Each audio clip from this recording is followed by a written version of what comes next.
Hello, my name's Mark Russell. I'm Technology Specialist at Westgate Elementary, and I'm going to do a quick video to show you how to use code.org. Code.org is a great resource that I use all the year round to help our students learn how to do basic computer programming and how to learn how to do things in a specific order using computational thinking. When you go into Rapid Identity, you'll see the code.org logo right here. I'll click on that. Normally, you'll get this screen up saying, how do you want to log in? We will log in using Rapid Identity. Now, I'm in as my daughter's account at the moment, and I assigned her the course C last year, which was appropriate for second graders. So when she logs in, it's going to come up saying course C 2019, and it's got the progress that she made and all the other lessons that are available right here. The difference is the lessons that have this square here are actually the introduction lessons that normally have a video to tell you what you're going to need to do in these lessons. And then each of the lessons is afterwards. Now, each lesson is just a series of very easy tasks that you have to do. I will demonstrate using number 2 here. When you go in, it will tell you what to do at the top. If you need to, you can click this box and the instructions will be read out to you.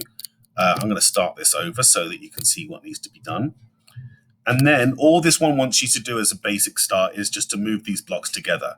So if I click and hold this logo here, this box, excuse me, you'll notice it's got a little indentation on the top and there's like a little nub on the block above it. If I just move it up so that those link together, you'll notice that the nub has a little highlight on it. If I let go, it just drops there. Same for this. If I move it up until I've got that little highlight and it clicks on, then I can move over here and click run, and what's going to happen is this sprite is going to move forward twice because we have 2 move forward blocks here. So I'll go run, 1, 2, and he gets the piggy. And then if you want to see where you are in the course, you can click more, and it will show you all of the course underneath it here. If I go to these 3 lines over on this side, there's a course catalog which has all of the different courses for all different grades up to about 7th grade.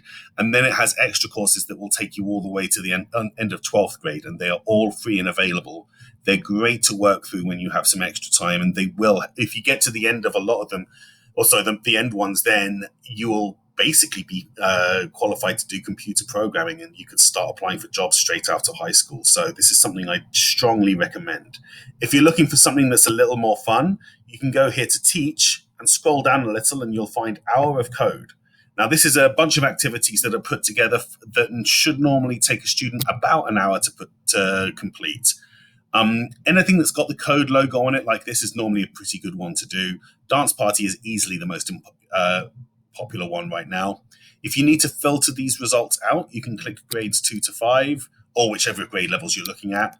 And what I would also recommend is click what kind of device you're using, and I would click on blocks. Unless you're in a higher grade level and you're trying to do things using JavaScript, I would stick with the blocks for now.